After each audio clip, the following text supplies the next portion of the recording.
Hello, everybody. It's Mario with Motorcycle Knuckle Busters, and we're back at it again. We got another great guest. I'm really looking forward to this guest. Before we get to them, if you haven't already subscribed to our page, you can subscribe YouTube.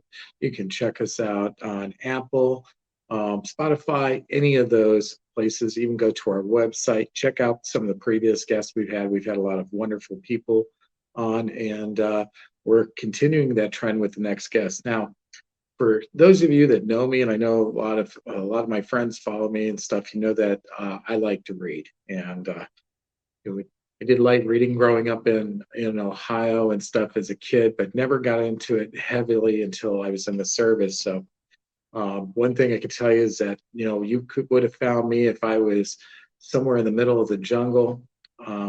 I still have a book with me, even though I was carrying a lot of weight, my ruck and everything else with all the other stuff I had to do, or flying out of helicopters or planes or wherever I found myself at. I always had a book next to me that was my constant companion. So authors, they hold a special place in my heart. Now, especially when you combine an author that's also a motorcycle enthusiast, that's even better. So for my next guest, we have a very special lady named Melissa Holbrook Pierson. She's coming to us from New York, upstate New York. Well, maybe not necessarily upstate, but up around the Woodstock area. So without further ado, I'd like to introduce Melissa. Hi. Hello, Hi, everybody. Melissa. Hi, Mario. I didn't realize you were from Ohio, too. Yes, I am, and we actually have a little bit of common ground, and I didn't want to discuss that until we got into conversation, because I thought that would be kind of fun to talk about that. So now my understanding is you are from the Akron area, is that correct? That's it. Yes. Okay, so now where in the Akron area did you grow up at? Because there's a lot of different areas of Akron. That is true. I was sort of in the other neighborhood, not in Fairlawn, but near Stan Hewitt Hall. Do you know? Sure.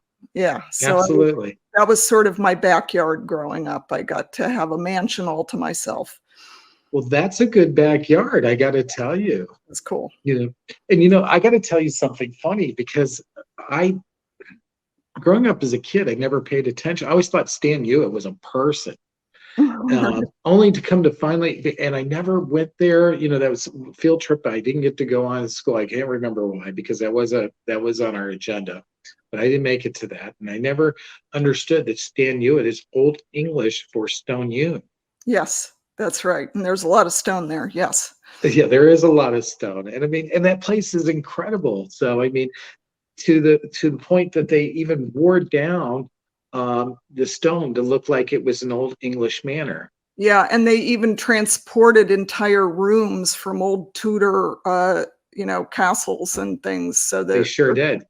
Yeah, it's amazing. Yeah. well, the master bedroom there's a window that looks over the Great Hall, and that window came out of some Old English manor. They went with their architect, spent 6 weeks touring Europe and getting inspiration for building this place and stuff. So, and I'm drawing a total blank, so help me out here. I know it was, the founder of Goodyear. What was his name again? Seiberling family. Yeah. The Seiberling family. Yes, thank you. So it was the Goodyear Fortune that built that. It's a wonderful place, great place to see at Christmas time. The organ room, the music room, it's phenomenal. Yeah. Yeah. No, I mean, we're talking about this place, but really only going there can you fully grasp the enormousness of this place, which of course, practically bankrupted the family, but that's another story. So anybody passing through Akron for any reason should definitely make a stop there. You won't believe it. Yeah, it's a must stop. It's a beautiful place to see at Christmas time. I was actually talking with friends of mine that we grew up in Ohio, and I was talking about Stan Hewitt, and they've never been there. And I'm like, okay, so next time we all meet up in Ohio, we're going there. That is one of the stops that we're going to have. So that's so cool that you're from the area and we're so familiar with it. And people don't I don't think they give credit and they understand, how beautiful the area is. I grew up in Ashtabula County, so I grew up near Andover. And Okay. so Ashtabula County, that's covered bridges everywhere. Yeah, And no, I know. When I came east to go to college, all of my friends were from New York City, had never been to Ohio or the Midwest, and they said, "Oh, so you grew up, around corn farms?" And I'm like, "No, I actually didn't. It's very hilly in northeastern Ohio and beautiful, and we have a national recreation area there that's just astonishing. So it's not what people imagine when they think of, well, you talk about the National Recreation Area, which is terrific, but the Metro Parks in Cleveland is set a standard for what urban parks should be. absolutely, they're extraordinary. Yes. And and like I didn't, growing up, going to the Cleveland Zoo, which is a really great zoo, did not realize that that's actually part of the Metro Parks. Mm-hmm. Yep. And it's what a great thing to have in your backyard and everything else. So tell me about growing up. So you grew up in Akron. Tell me about like your father. I know I read up on what he was, and I think he was a big inspiration for you. So tell me about him. Yeah, no, my dad was really my champion and my hero. Really brilliant guy who sort of made it up from not nothing, but he had a hard life because his father died when he was very young, leaving his mother with five boys to raise on her own. Oh In wow. the days before, there was no social safety net at all. No. So she managed to keep those boys on the straight and narrow, and he, went off to law school and came back to Akron and met my mother, who had gone off to college in the East. And, they were just, I don't know, I've lost them both now. And it's bizarre to be an orphan at such an advanced age, but that's really, the way I feel. I think probably a lot of people feel that way when they've lost their parents. But at any rate, my father, I think, instilled in me a sense of an appreciation for history and for travel. And both of those things come together beautifully in motorcycling when you travel for to be enlightened and to get in touch with the history of this land. That's Sure. what I do when I get on my bike.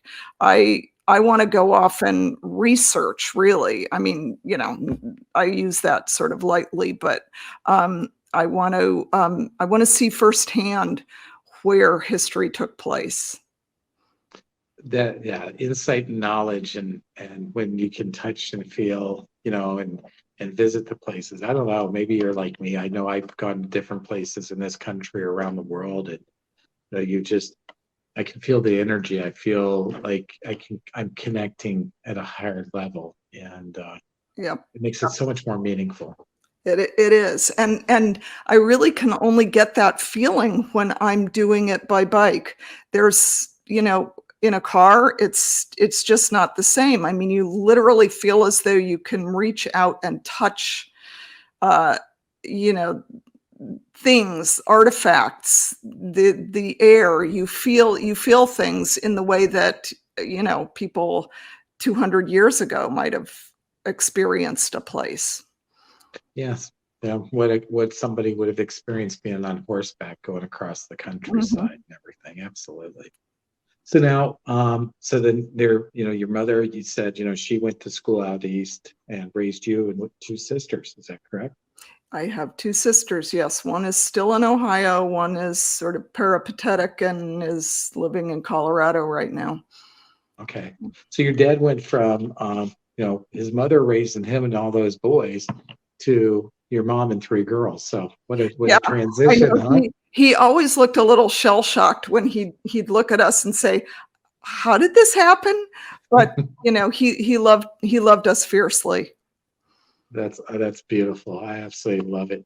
So now you went out to school and you went out east, correct? Hmm. So, and then now you started at Columbia. Actually, I went to Vassar for undergrad. Oh, you would did Vassar for undergrad. Okay, Yeah, Poughkeepsie. and yep, Poughkeepsie, and that's the same college my mother went. That's where And my brother went to school there too. oh, really? No Yeah, kidding. Oh, yeah. maybe we knew each other. And then, as I had mentioned, all of my friends that I met were from New York City. And after, when we graduated, they all looked at me and said, "So what are you doing, Melissa?" And I was like, "I don't know. What are you doing?" And they said, "Well, we're all going back to the city." And I said, "Well, I'm coming too. Wait for me." And that started, 20 years living in New York City, which was quite the experience. Oh, New York's is quite the experience. So now, did you Mhm. live in the city or one of the boroughs? Well, I sort of never managed Manhattan. I hopscotched. First, I was in Hoboken, New Jersey, which really is Sure. a part of New York City, and then Brooklyn. And I started riding motorcycles when I lived in Hoboken, which I think made it a little easier than if I had started. It would have made it a lot easier, Yeah, that's for yeah, sure. yeah. Although this was way back in the dark ages and things were very, very different in the city, that you could park your motorcycle on the sidewalk, nobody cared. Lane splitting, no problem. The cops just didn't bother you at all. And it also didn't have the flavor of danger that riding in the city does now. I won't do it anymore, frankly. No. I just feel like people are like out to kill you. I met a group of motorcyclists up here a couple of weeks ago, and one guy was telling me how he had just bought a house out in, farther out in the Catskills and was getting out of New York City. He said, it's just not safe for me to ride there anymore. And I know he's a really good rider, very experienced. He said somebody actually tried to, rear end him like twice. He evaded them and they came back up on him. It was, Yeah. there's an aggression now, I think, that didn't used to exist. Yeah, I think I agree because I live outside of Chicago now, and I won't ride into Chicago. I Mhm. have no desire to. I had some friends that wanted to go down this weekend. There was a Moto Guzzis, which is a big bike show, and I said they were all riding, and I said, no, I'm not riding into the city. It's not worth it. It's just like you said, and it's a shame. It is, because it was a great way to get around. It was my only Hmm. transportation. I mean, other than public transportation for a really, really long time, and it was fabulous. I could slip around anybody, but not now. Yeah, and when I lived in New York City, I didn't even like I didn't even like to drive. But I lived on the island, so I mean I lived right there, so I was okay.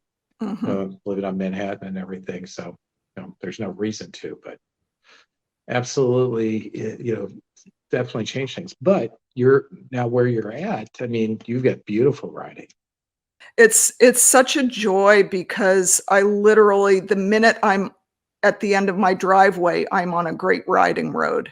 And that's, different from, living in the city where you have to struggle for an hour just to start your ride. So I feel incredibly, incredibly lucky and have a big garage. Now I've got two actual functioning motorcycles. So I can go out there and say, what am I in the mood for today? It's sort of like choosing, something out of your closet. What do I want to look like today?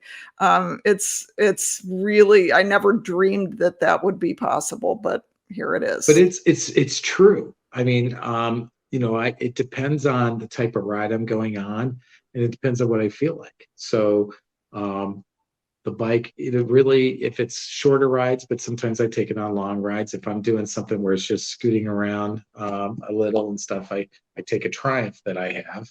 Hmm. And if I'm cruising, I just want to just nice easy ride. I've got a Harley Davidson that I take. But I look at the BMWs, and and they I can't keep my eyes off them. I really need a stable of them at some point in time, and I know a lot of guys that do that. Yes, yes. I mean, motorcycles are definitely for um, buying, but not selling. There you go. Yeah, yeah. You don't get rid of them. So, so when doing a little bit of research into doing this interview with you, I came across a quote, and this was from Benjamin Franklin. He wrote, "Either write something worth reading, or do something worth writing about." And that really struck me because I was kind of looking at, of your journeys and your travels and everything. And I thought, that really seems appropriate because I think you're doing it on both ends. And that's really fascinating. I asked Cody, he preloaded a couple of pictures. So I'm going to ask him to pop some pictures up here, just to show folks about your riding. So there you are. So tell me about that bike. This was what I call my re-entry bike. I had unwisely, but like a lot of people, stopped riding for approximately 10 years for Okay. all those life reasons that happen. Um, and then it was a very special person who sort of appeared in my life at that time after I'd sort of undergone a little bit of a hiccup crisis kind of thing. And he said, he kept saying, "You need a bike." And I was like, well, yeah, sure. But I also need a lot of other things at this point in my life. And he was absolutely insistent. And he had ridden a K75 and he found this one for sale and he vetted it for me and, helped sort of set me up again. Cause I never thought that I was going to ride again. I thought this is part of my past. It's a major part of my past, but that it was like the sun coming up again to get back on a motorcycle at that point when I thought that it was just something, a phase of life that was over for me. And I think sort of you can tell there that I'm rather happy. Yeah, I about think you it. look happy Yeah, there. yeah, That's a big grin on your face for yeah. sure. Mhm. So that's wonderful. So we're gonna grab another picture here real quick. So Oh my gosh. Wow. Yeah, um, I got sick and tired of hearing myself say to my son, "I'm going to take you to the Grand Canyon someday. I'm going to take you here. I'm going to take you there." And really my own BS meter went off and I heard a voice of sanity inside my head saying, "Yeah, when? When is sometime?" And my great friend Scott said, "I could take off some time." So we put my son on a plane to go out to California to hang out with his cousins for a couple of weeks. And then we got on our bikes and got to California in, I think, 4 days. And then we spent a month getting back with my son and we went, all across the wow, incredible what country. an experience that must have been. Now, how long Yes. ago did you do that? Oh my gosh, that must have been, that was maybe 10 years ago. Okay. Mhm. So besides, I mean, this is the Grand Canyon. Tell me about some of the places that stood out in your mind during that trip Oh, everything. I mean, we went to the Corn Palace. You in know, Mitchell. yeah, we Yeah, did the Coastal Highway in California. sure. We just I can't even remember all the places we went, but it gave me new appreciation for how varied and big this This country is. country is, yeah. Yeah. Now, there's not too far from Flagstaff. I think it's well, east of Flagstaff is the Meteor Crater. Did you get a chance to go there? Nope, we missed that. We did almost, sort of have some terrible bad luck, in the desert and, Okay. almost running out of gas kind of thing and it being whatever it was, 112 degrees. But Yeah. So we didn't get to Flagstaff, but maybe on the next Okay. ride.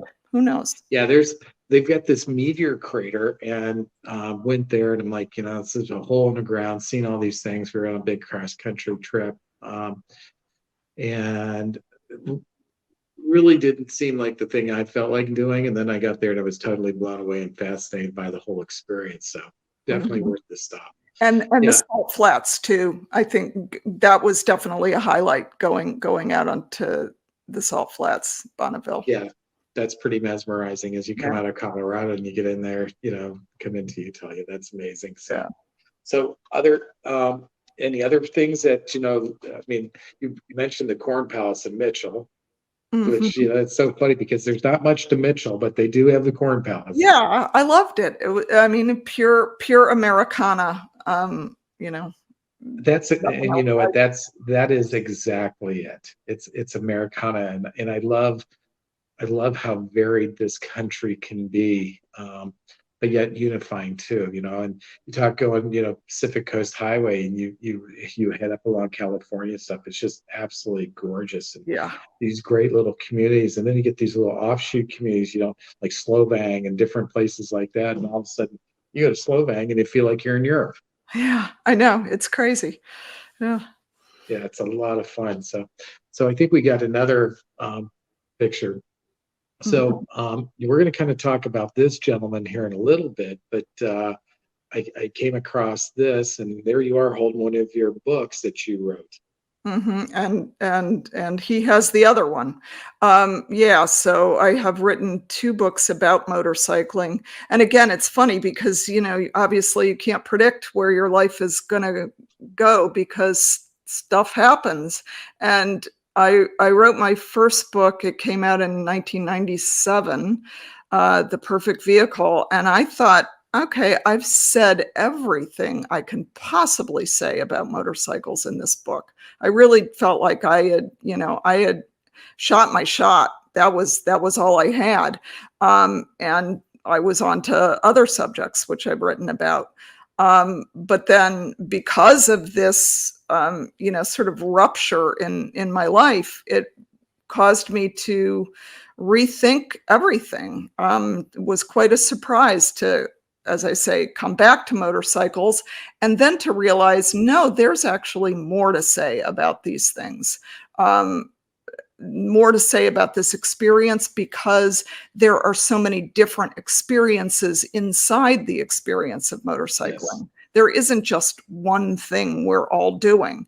I mean, in some ways, there's a sort of foundational commonality, but there are so many different flavors and brands of riding, and I realized it's an infinite subject because it's representative of how we live as human beings, which is incredibly varied. And people do things, all sorts of different things on bikes. And so I thought, wow, yeah, I do have another subject, especially in John Ryan, and that's extreme long distance riding.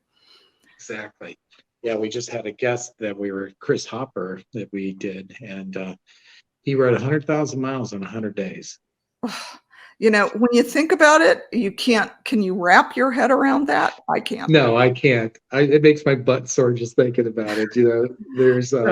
There's a reason they call it iron butt, riding and stuff. But it Yeah. just blows my mind Yeah. that somebody could, eat up the miles like that.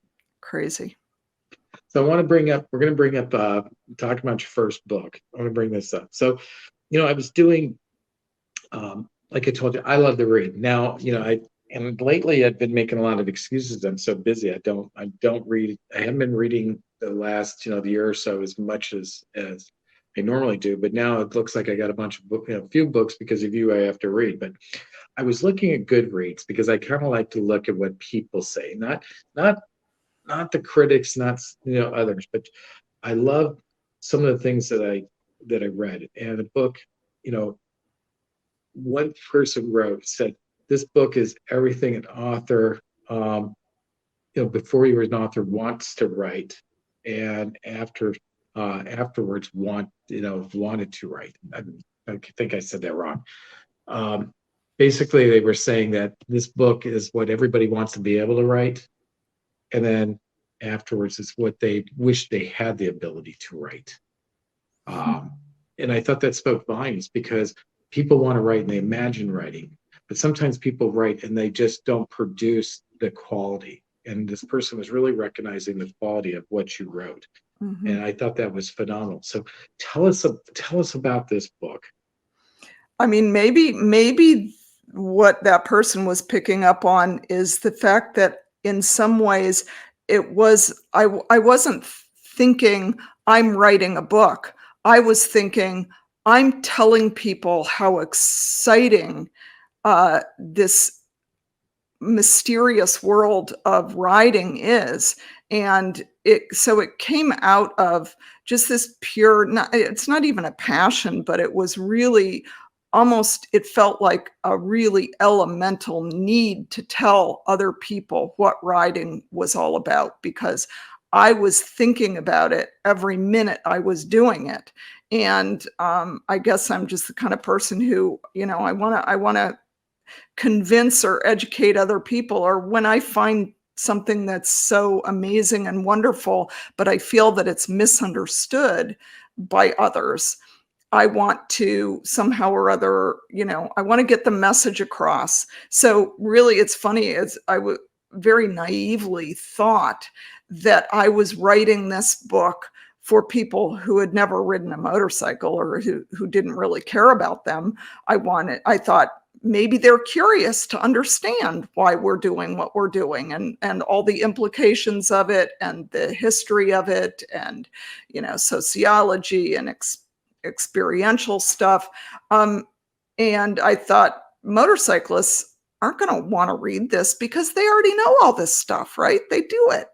And of course, turned out that really the only people who read it were motorcyclists, because people who aren't doing something aren't interested in it. This is the way that it's a weird thing about us that I learned about, that. So I guess in the same way, like I am unlikely to probably pick up a book on scuba diving, although I know that it's every bit as fascinating, important to the people who do it, but it's just not a thing for me. So, that's what I So like. some sort of an affirmation, you think, for, other writers to read Yeah, that? I did. I Okay. asked people, I said, why are motorcyclists, why does this book resonate with them, and why do they really like to read it? And somebody said, well, duh, you are, you're sort of mirroring back to them things that they Makes might sense. not be able to articulate for themselves, but hearing that from outside, it actually, it gives a sense that, yes, what I'm doing is important. It's been seen, it's been heard. And so, I know it's real, and I understand, and also I think, we want to gather together with people of our own tribe. It's very Sure. important to speak the same language. Yeah, and I did read somewhere where somebody wrote, you illustrate the misrepresentation of the danger, but also the type of people that ride. Hmm. And you just really, you described that as well, and that really resounded with me, because I know that, I dabbled in riding, did a lot of stuff, but I never became heavily involved until a number of years ago, and now I'm involved with so many people and so many things, and just the heart of the rider, be it regardless of, the hardcore guys that are in leathers, belong to, biking, biker clubs, to the novice collector and different people like that. It's just quite amazing Yeah, where I we think are. there's something about being tied together by a common pursuit, especially one that might not be appreciated so much by people outside who don't get it. So you want to feel as though something that's this deeply important to you is understood, and you write, you come up on a group of other riders, you don't need to say anything. It's just like the big smile says, I get it, right? This is great. It's the wave, two Mm-hmm. fingers down, and the fact Yep. that there's always that mutual respect and that camaraderie that is signified by two fingers down. It's such a symbolic thing. Mm-hmm. Yep. So I want to pull up the picture of your second book. So you write your second book. Your first one's about motorcycles. This one's about horses. And it's what took you down this path? I mean, the motorcycles was easy for me to make that connection. Well, if you think about I mean, it's really about why women have such an affection for horses. It's at such a depth that it's almost inexplicable. And I really never did answer the question, why do women love horses so much? But the common thread between motorcycling and horses is a passion that is more profound than words, really. So I wanted to, again, explore, another thing, well, this time an animal that we love with such, such abandon that we would, give up our lives or aspects of, what some people would call a normal life in order to pursue that thing. So that to me is, they're sort of part of the same thing. Yeah, and I read where somebody wrote that you ask questions, serious questions, and you provoke thoughts with this book. And to me, those are the kind of books I love, books like that, because if it makes me ponder after the fact, makes me search my soul or my understanding of something, to me it's had a very profound effect on me. Yeah. And I think obviously that's what that individual was saying. So Yeah. tell me about those questions that you're asking and those thoughts that you managed to provoke in this book. I just think that I don't know, my whole approach to life is if we can't, wander into the muck and the wonder of life, then there's really not too much point. I just don't want to take up space and consume resources. I want to figure out what's going on and inside of us, outside of us, socially, biologically. I don't know. All that stuff just fascinates me. It's just, I don't know. It's a thing. Okay. And it says you bring up ugly but necessary subjects. So what would some of those subjects be in this particular book? Well, I think that anytime that humans are involved with animals, that there's an exercise of a darker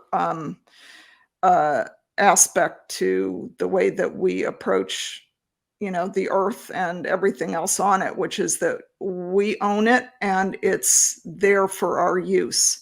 And so I tried to get, to the horse's point of view, and ask a question such as, what if the horse doesn't want to be ridden? Sure.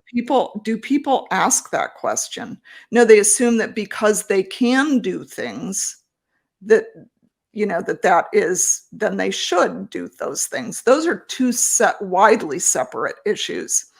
The ability to do something, and whether or not you should do that thing. So the book Black Beauty, because you used Black Beauties in the title, was that part of your inspiration for writing this book? Because it's such a graphic novel. I mean, I loved it as a kid. Yeah, I mean, I both loved it and, hated the experience of reading it because it made the pain so palpable. Absolutely. I agonized over it at times, and it broke my heart. It is, and it was meant to be heartbreaking. It was meant to, rouse public sympathy at a time when horses were used for everything. They were used as machines. And, you know, we needed people to bring some kind of awareness to this fact that these were animals who suffer. Absolutely. And when you really think about Black Beauty, it was such a groundbreaking work because, you know, English, writings in England at that time were also, you know, they were looking at the subjects. It was a way for them to say, hey, you know, here's this problem. Okay. Mhm. It was a way to get people to review and analyze and reconsider Yeah, their treatment and their attitudes. exactly. I mean, look at Charles Dickens, the great, Yep, you know, what he did and what he brought absolutely. to people's attention. Yeah, with like And Oliver and stuff like that, just terrific works and stuff, you know, that brought to forbearance, you know, what was going on around, you know, in their society and everything. So I mhm. want to pull up the next book that you wrote. So this kind of touched me, and this book I'm very curious about. Tell me about this book in your words and what it means to you, because I think this is probably something that's very close to your heart. Yeah, very, very much so. And it really did start with Akron and with seeing the kinds of changes that were brought to, you know, my home place. Everybody has a home. And while it might not be externally, you know, great for other people, you know, like I can't, you know, say that Akron is, you know, some kind of Paris of the Midwest, but it was my home. And when, you know, over the course of a long time, I saw, you know, so-called progress, you know, tearing down farms and paving, you know, Yep. miles and miles of parking lots and things like that. It sort of tore me apart. So I'm gonna read something to you here, and I think you'll recognize it. I went back to Ohio, but my pretty countryside had been paved down the middle by the government that had no pride. Mhm. Do you recognize what that is? Indeed. In fact, I do. I quote that song in the book, and mention that when Chrissy Hynde sang that, she had such, I mean, the you know, the distress and the anger in her Yes. voice, Yes. because she goes, "Hey, way to go, Ohio," so Yep. sarcastically. Um, you know, and so she felt the same thing that I did, about, you know, really this sort of, you know, the tearing apart of your heart in the form of the place that you were born, that, you know, where money interests, they don't care that something sort of, you feel as though it's really like your mother. It made you this place. And it, you know, we don't show any respect to places or to aspects of history. We just, No, you we know, don't. yeah, just bulldoze them You for know, and money. it's you know, bulldozing them, and then this commercialization of America. You know, I know. So I grew up in Andover, Northeast, which is Pymatuning Lake, and as a kid in the '70s, growing up there, it was kind of an idyllic place to grow. I mean, it was farming community, not much to do in the winter, which was probably a good thing for some of us, me especially. But in the summer, it was people were coming from all over. They were coming from Cleveland, Akron, Pittsburgh, and Erie to camp at Pymatuning Lake, and it was a big deal. And Mhm. it's not the same anymore because people don't go with their families and they don't camp and they don't do these things like they used to. Now, you know, I know some of it's rebounded with COVID, and I hope that trend remains, but it was another victim. And I realized that even though maybe we didn't get paved over, but it was the paving of America and that draw to the commercialization that drew them away from what to me was special. Yeah. Yeah, I think you've just pointed to something. It's a whole interlocking system of, you know, what we prioritize in life because of the way that, our economy is structured, and, our transportation system is made, and all these things, you can't really extricate one, you can't pull out one thing and say that's the problem. It just, but, life is in a fine balance, at any given moment, and dominoes will fall if you apply enough pressure to the first one. Exactly. It's like a shift of the weight on a scale, and then all of a sudden, it just it just creates a landslide.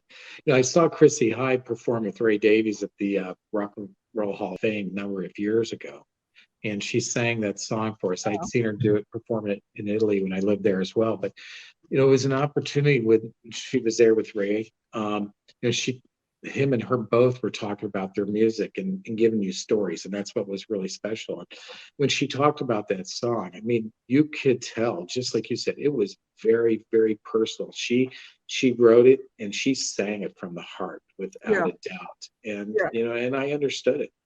Yeah, no, it really, it is, it's something, very, it's almost beneath, consciousness. It's like almost a rage that somebody, could dare come in from the outside. So tell me about how, writing this book, how it personally affected you. And I mean, when you're doing research and you're talking about things, it becomes so personal as a writer. So tell me how that affected you as a writer. It's funny. I just sent my son off to a research trip this morning, and he called me he got where he was going. He learned a lot of things, and he was so excited. He was just like, wow, this is so great.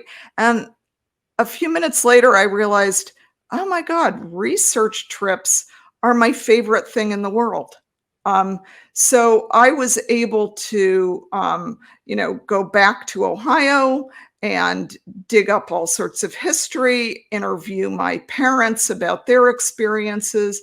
And then this book is sort of it's a really odd thing, but I'm an odd person. So it's really 3 sort of novella length investigations of 3 different places that I've called home. So Akron was my first, Hoboken was my second. So I talk about the changes that overtook that place. I mean, Sure. while I was there, it just massively, it's like it's a completely different place. And then I moved upstate, and I live now where the reservoirs that feed New York City are located, and they drowned a lot of towns to make those reservoirs. And I wanted to understand what the experience of having your home, say that, it had been in your family for many generations, and you didn't even know where the heck New York City was. I know it's two hours south of here, but a lot of, farming families, they had no use for New York City. And to all of a sudden come home one day and see a flag tacked up on a tree outside your house saying, we're taking your home, we're taking your farm. And there was nothing they could do about it. Eminent domain. So I really, that thought, that trying to imagine myself into a situation like that, it was sort of an act of, I guess sort of sympathetic compassion or something. Just, I that's what I try to do in my writing is, understand things from other people's experience. I mean, I'm not giving myself, like a blue ribbon for, the most, Christ-like person or anything like that. But it's just, it's really interesting to me to always, in almost any situation, try to say, what must this have felt like? And that's how I approach history. I'm an amateur historian, I'm a dilettante, but I want to know, what did it really feel like 300 years ago to be, in this place at a cusp of, say, a new revolution in transportation, such as canals, for instance. Yeah. Absolutely. I love the way you seek that connection to a bygone era and trying to connect to it. I know, you take like Ohio, where we grew up, it's interesting because it's the Western Reserve, and a lot of people aren't even aware what the Western Reserve is. Mhm. For those people that might be watching this, get on a bike and go see Hill Farm and Village. That's just a really Exactly. neat Yep. place. Yep. Okay. Yeah. And the Western Reserve, the Western Reserve Historic Society's done a phenomenal job of, you know, you know, keeping that history alive and keeping some of these buildings alive and everything. So, but you don't get that. I mean, you talk about Jersey, you talk about Hoboken. I mean, what a rich history going back Revolution and everything else. It had a fantastic history. You go down the road to go down to Monmouth County and go to where Fort Monmouth is.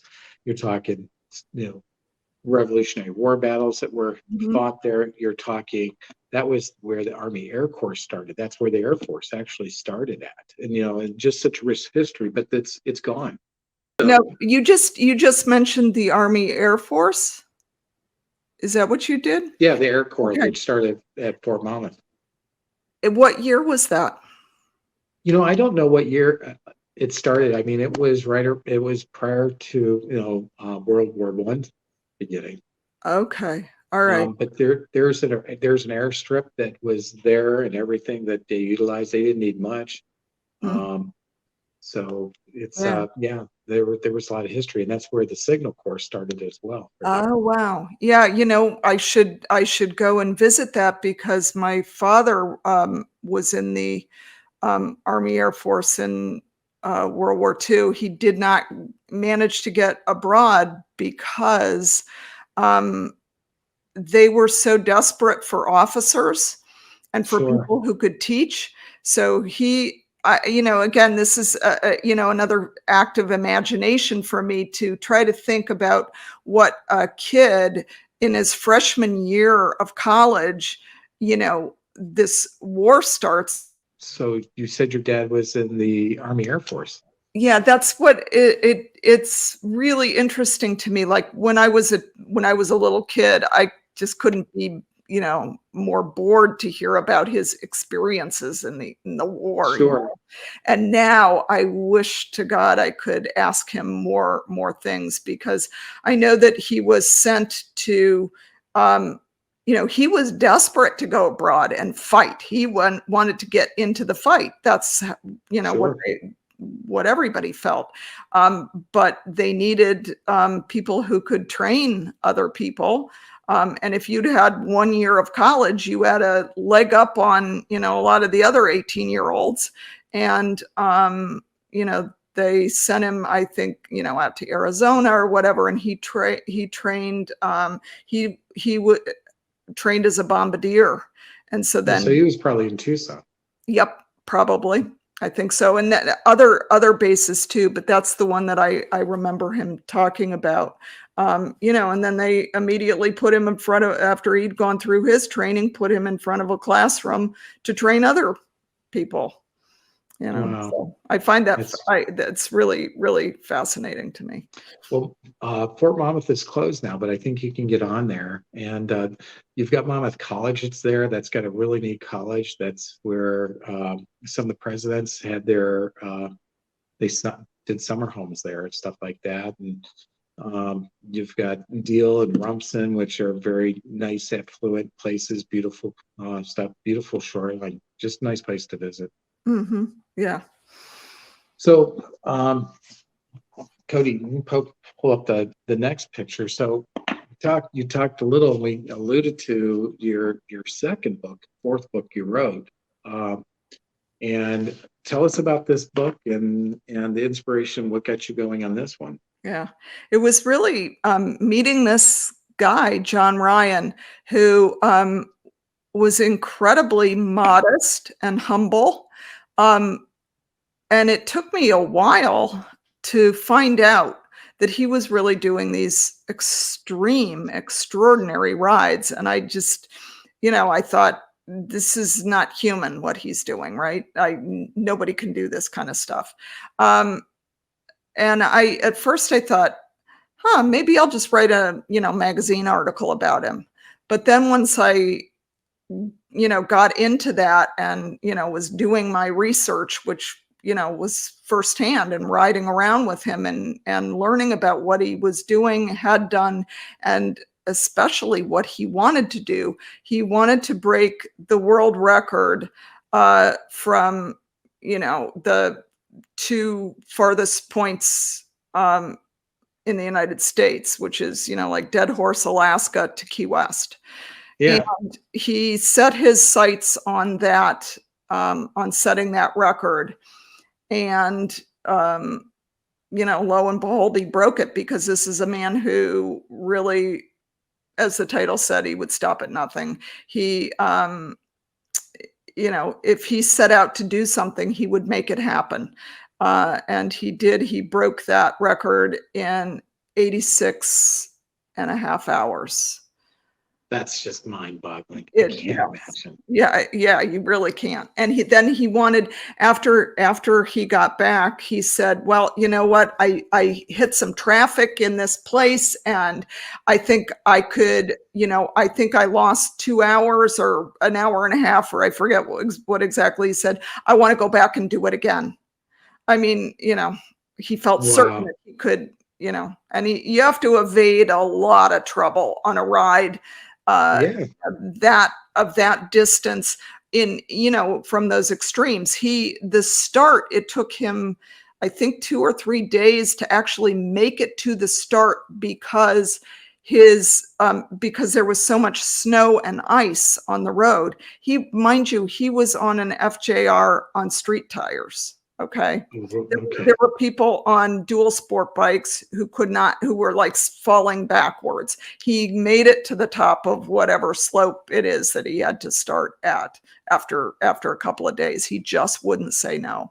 That's amazing. That's amazing. And, if I had rode that, I would have been like, done that. Would have had no desire to go do it again. Yeah, so the fact that he's ready to turn around and do it again. He was like, no, can I do this next week, kind of thing. Yeah.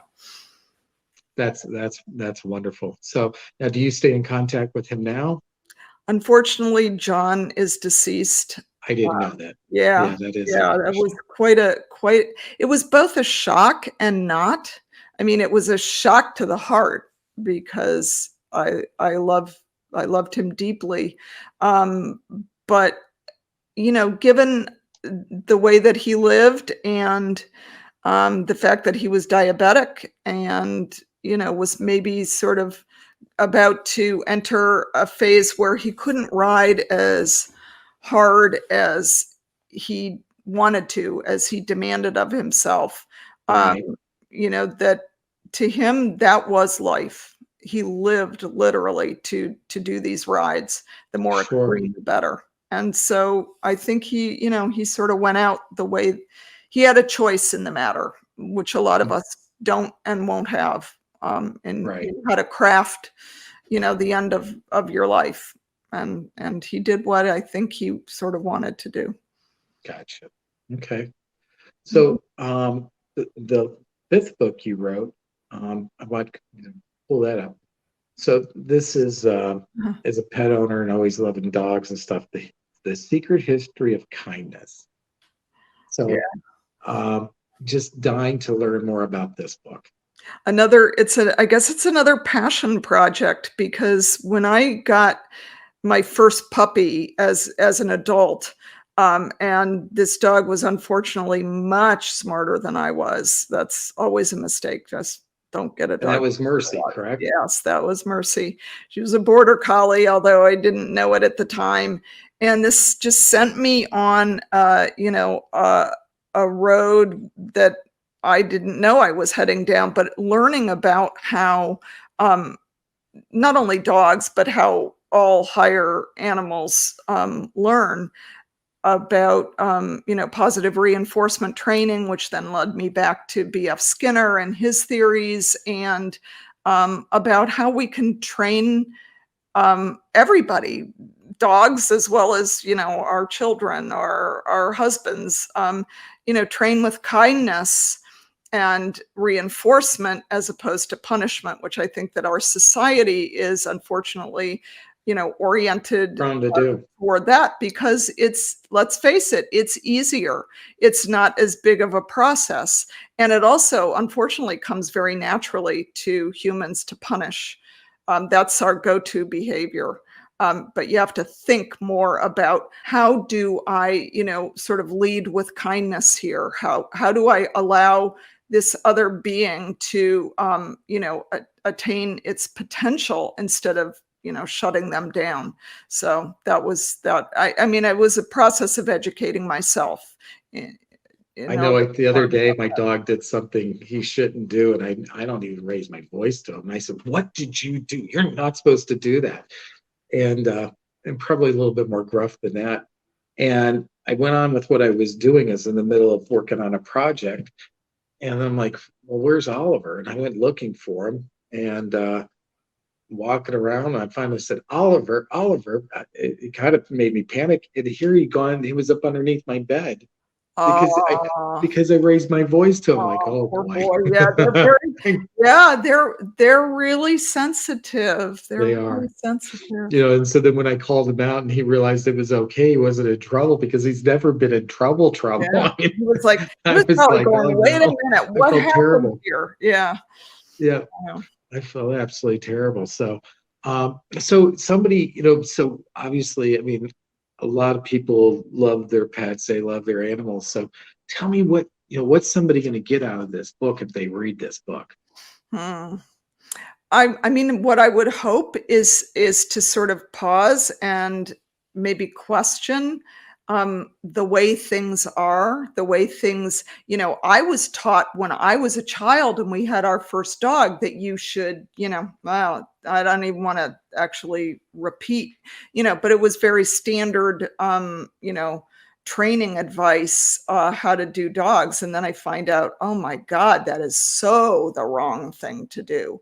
And Right. and science tells you, the science of behaviorism tells you exactly how and why it's wrong.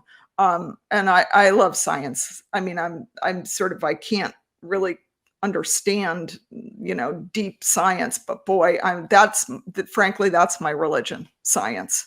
Give me science. I don't want the fantasy world, Well, if you look at Caesar, the dog whisperer, that it's with kindness. You don't see him doing anything, you Well, know. he's a bit of a controversial figure amongst Oh, science-based. is he? Okay, so Yeah, but I've just noticed I've never yeah. seen him do it. Not that I don't know that I've actually ever watched it. I guess that what I got from it, that he seemed to be, you know, hands off, but maybe not.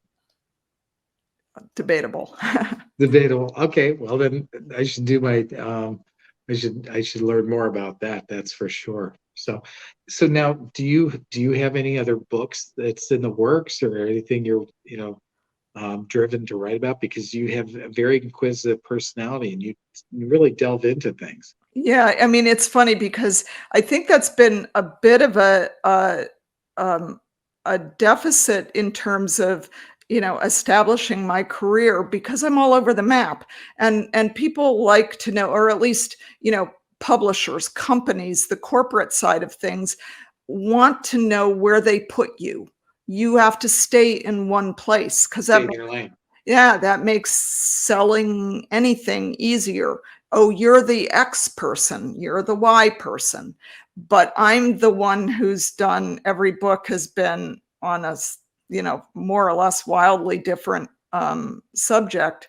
So that hasn't worked to my advantage. But then again, writing a book is a very, very long and difficult thing. You're going to be living with your subject for a couple of years at the very least. So you better be interested in it as more than just, something, a widget that I'm making and I'm going to then, put it out on the shelf. It's that I really want to inhabit this subject. So we've touched a bit on history, and I realized, because it's something I started thinking about a few years ago.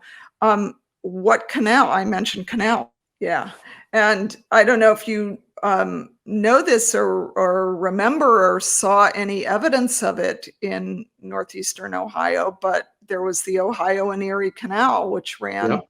north to south. And then there was another canal that met exactly at Akron. And then I discover, whoa, that's exactly why Akron existed. It would not have existed if it were not for those two canals meeting at that particular point.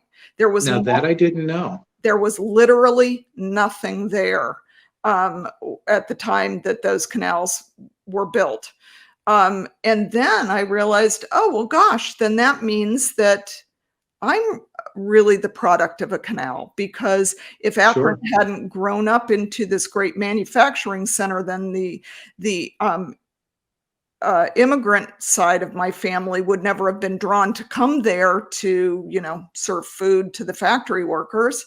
And my paternal grandmother's family she was born in Canal Fulton, and her Yeah. family worked on the canal. So on both sides, I was made from a canal. And that made me start to think, well, what other canals are there? And there's a, major canal here in my backyard in upstate New York. And then I started to realize, wow, there's a bigger story here. These were really there for a very brief moment in American history. They were everything. They were the jet travel. They were the internet of their age. So Absolutely. yeah. And that was the first major projects, really, when you consider it, engineering projects, that were done by our government. And Yes, exactly. when you look at New York and look at the Buffalo area, those canals weren't only made for transportation, but they also diverted water to help run mills and do different things there as well. Yes. Yeah, they had many different functions. And it was said of the Erie Canal that was our first engineering school in this country, because at that time there were no engineering schools. So these people, that I didn't know. That's really cool. Yeah, they were like learning it, by doing it, building major bridges and huge infrastructure projects, going, 360 miles, basically like, let's try this, or I'm heard maybe you could do that. It's pretty crazy that they actually worked. And so that whole thing makes me go, ooh, I want to look more at this. And so I've been sort of hunting out the remnants of canals wherever I go.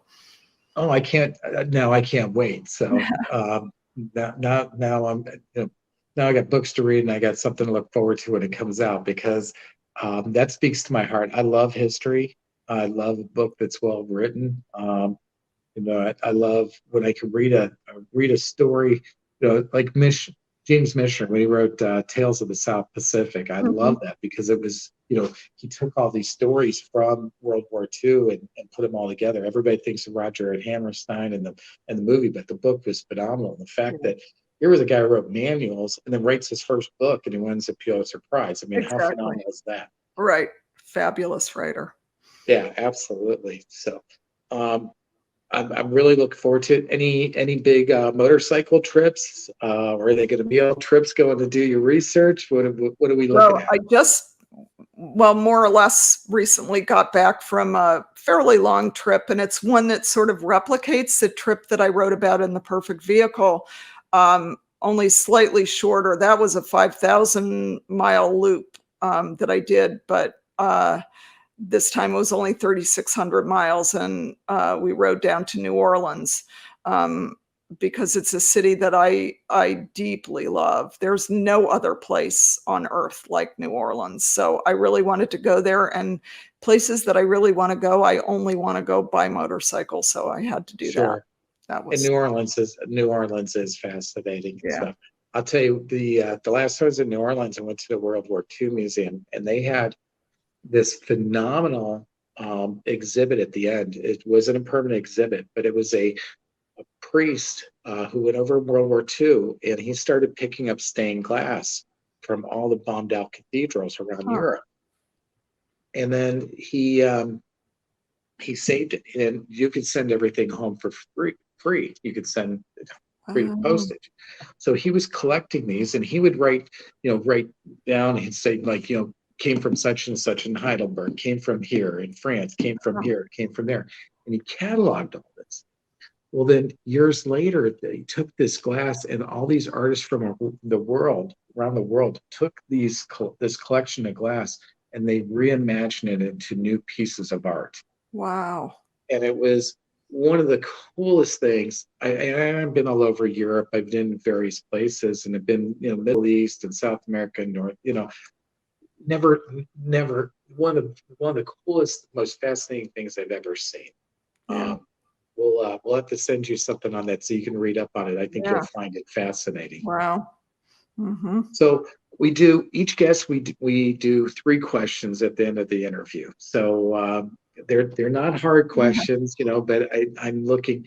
It seems like I say this every time, but I do. I look forward to hearing what people's their responses to these questions are, because I find it fascinating. So, are you ready for your questions? It's the same with I everybody. think so. Okay. Okay. So if you could go ride with anybody, uh, living or past, who would you like to go riding with?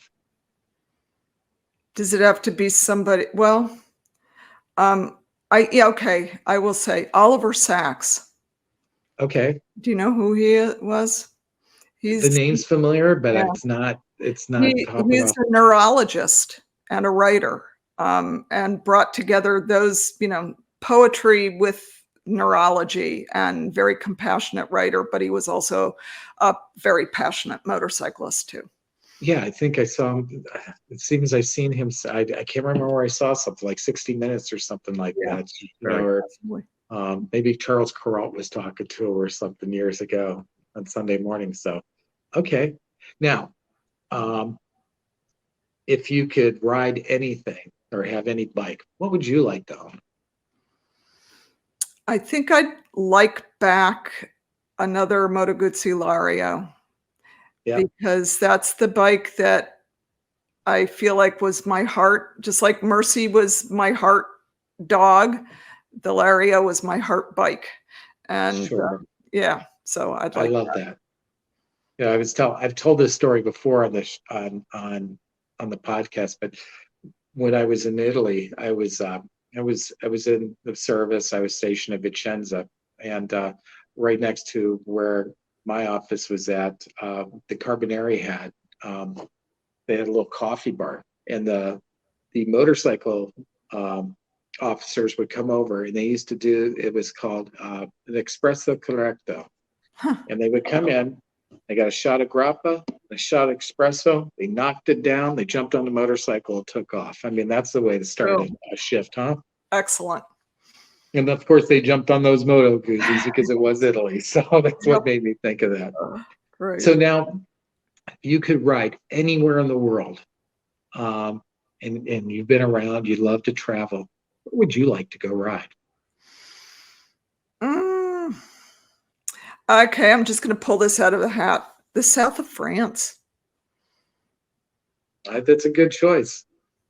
The coastline along the south of France and stuff like that is just absolutely mesmerizing. So that's a good choice. Now, have you traveled there? No, I haven't, so that's why I want to ride there. I'm about to go back to Italy. I'm not sure if I'll get to ride, but I'm going to go and Okay. Where celebrate. in Italy are you going? Well, Mandello Delario, because it's Moto Guzzi's 100th birthday. Oh, very cool. Yeah. Very cool. That's going to be a great trip. So that's awesome. I have some friends that are over in Italy. Well, friends that I knew back in the day, but people I've also met from the motorcycle world. So Mhm. um, that's they're great enthusiasts. I know when I would ride over in Italy, it was phenomenal. Riding Europe and being Oh there, my gosh. just it's so different because Uh, people just they it's hard to get a license there, and it's expensive with insurance, and they appreciate it, and they don't drive like fools now, do they? exactly. Yep. They might drive crazy, but they don't drive like fools. No, I think they're really some of the best riders on the planet, Yeah, they are. really. Yeah. So, well, I appreciate you coming on, Melissa. This has been really phenomenal. It was exciting. It was every bit as good as I thought it would be talking to you, and I really look forward to checking out more of your stuff and reading some of your books. And if somebody wants to find your books, obviously, you can find them on Amazon. But where else can they find out more about you or check out? My website is my name. So Okay. that's one place to go. Wonderful. Well, thank you very much. And you have a wonderful evening. Thank you so much, Mario. Take care.